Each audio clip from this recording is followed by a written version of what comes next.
आपसे दो चीज़ें समझना चाहूँगा। हम यहाँ पर देख रहे हैं, जैसे ही हम उत्तराखंड में आए हमने देखा यहाँ पर बड़ी चर्चा हो रही है लैंड जिहाद, या आपने एक शब्द बताया भूमि जिहाद, उसको लेकर बड़ी चर्चा हो रही है। मुस्लिम समुदाय के लोग शायद बीच में महापंचायत भी करने के मूड में थे, फिर आपसे मुलाकात हुई, शांत हो गए।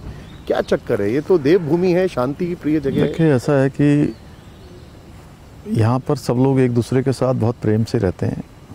कानून व्यवस्था की स्थिति भी यहाँ बहुत अच्छी है, लेकिन बीच बीच में हमारी जो बहन बेटियां हैं, नाम बदल कर उनको ऐसी मनगढ़ंत बातें बताकर, बहलाकर, फुसलाकर, तमाम तरीके से एक तरह से छल प्रपंच भी हुआ है। तो हमने कहा कि इस पर तो हम सख्ती से काम करेंगे, क्योंकि हम अपनी बहन बेटियों की इज्जत से खिलवाड़ करने को किसी का अधिकार नहीं देते हैं।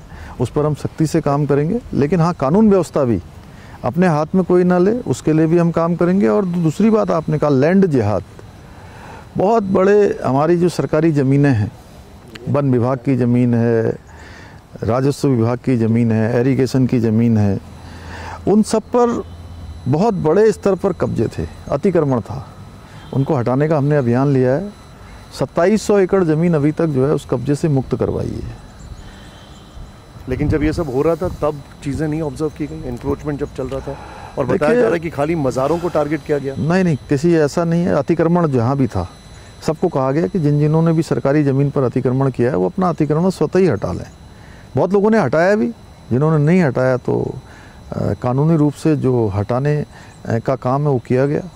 नहीं, लेकिन जैसे मैं आपको एक एग्जांपल दूंगा, आपके कांग्रेस में यहाँ पे बड़े नेता हैं, प्रदेश अध्यक्ष हैं, वो कहते हैं कि दोई वाला जो जगह वहाँ पर देवी का मंदिर है फॉरेस्ट लैंड पर, आपने उस पर कार्रवाई नहीं की। मैं नहीं कह रहा कि कार्रवाई करें, लेकिन वो एक एग्जांपल ऐसे साइट कर रहे हैं। वो कह रहे हैं कि आप लोग जानबूझ के मज़ारों को टारगेट। नहीं, देखिए, जो अतिक्रमण है उसको हटाया गया है, और कांग्रेस के लोगों को हमेशा जो है वही तुष्टीकरण दिखाई देता है। इसमें भी इस प्रकार की बातें नहीं करनी चाहिए। ये तो केवल ये तो जो है जहाँ पर कब्जा है, अवैध अतिक्रमण है, उसको हटाने की बात है। उसमें तो उनको भी समर्थन करना चाहिए। क्या कांग्रेस नहीं, कांग्रेस के पार्टी के लोग कह सकते हैं क्या सरकारी जमीनों पर कब्जा करना ठीक काम है?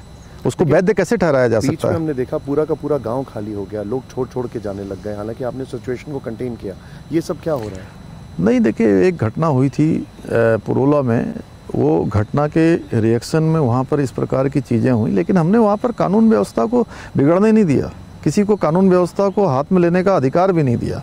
हमने कहा कि जो है कोई कानून व्यवस्था अपने हाथ में नहीं लेगा। अलबत्ता अगर किन्हीं लोगों ने हमारी बहन बेटियों के साथ इस प्रकार का छल प्रपंच किया है तो कानून उनके खिलाफ कार्रवाई करेगा, कड़ी कार्रवाई करेगा। और वहाँ पर भी किसी के साथ कोई लूटपाट नहीं हुई, कोई मारपीट नहीं हुई, किसी प्रकार की आगजनी नहीं हुई, किसी प्रकार की कोई हिंसा नहीं हुई है। आखिरी 3 सवाल, मेरा एक सवाल आपसे यह है कि जोशीमठ के बाद अब एक मस्तादी गांव जो है वहाँ पर भी क्रैक्स आ रहे हैं, दरारें आ रही हैं, काफ़ी दिक्कतें लोगों को हो रही हैं।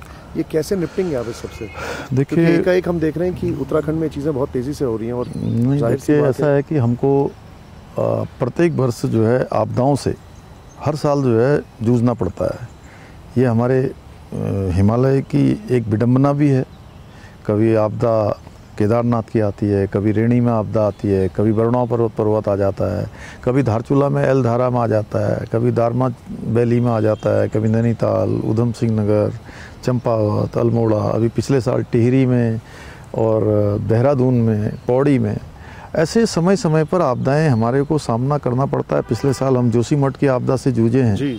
और कभी भी बरसात के समय में और सामान्य दिनों में भी आपदाओं का हमें सामना करना पड़ता है। उसके लिए हम अब चूँकि एक सभी शहरों की जो बियरिंग कैपेसिटी है उसका आकलन कर रहे हैं, और जहाँ भी बियरिंग कैपेसिटी पूरी हो गई है वहाँ पर हम मानकों को बदलेंगे और कड़ाई से उसको रोकेंगे। विकास भी होना चाहिए। मैं आपको बधाई देना चाहूँगा।